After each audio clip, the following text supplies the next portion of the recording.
বিটিআৰৰ মানুহে কোনো পধ্যে যেন বিজেপিক শাসনলৈ নানে।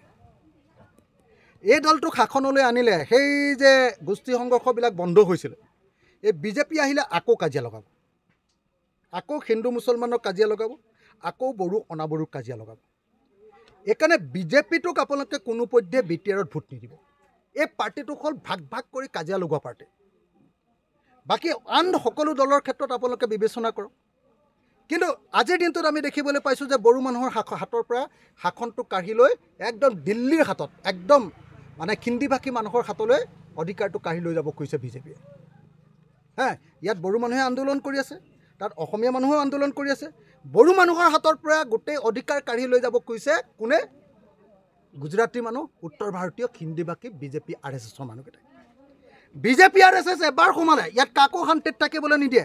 গোটেই অসমত আপোনালোকে নিজে দেখিছে, ক'ৰবাত মন্দিৰত গৈ গৰু মাংস পেলাই দিছে, ক'ৰবাত মছজিদত গৈ গাহৰি মাংস পেলাই দিছে। ইয়াতো তেনেকৈ ক'ত কি কৰি কাৰ লগত ক'ত কাজিয়া লগাব গেৰাণ্টি নাই।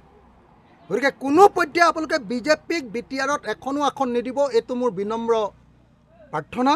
এই প্ৰাৰ্থনা মই প্ৰত্যেকজন বিটিআৰবাসী ৰাইজক গ্ৰহণ কৰিবৰ কাৰণে, এই প্ৰাৰ্থনা শুনিবৰ কাৰণে আৰু এই প্ৰাৰ্থনা অনুসৰি কাম কৰিবৰ কাৰণে মই সকলোকে আহ্বান জনাইছোঁ যে ভোট সকলোকে দিয়ক, কিন্তু বিজেপিক নিদিব।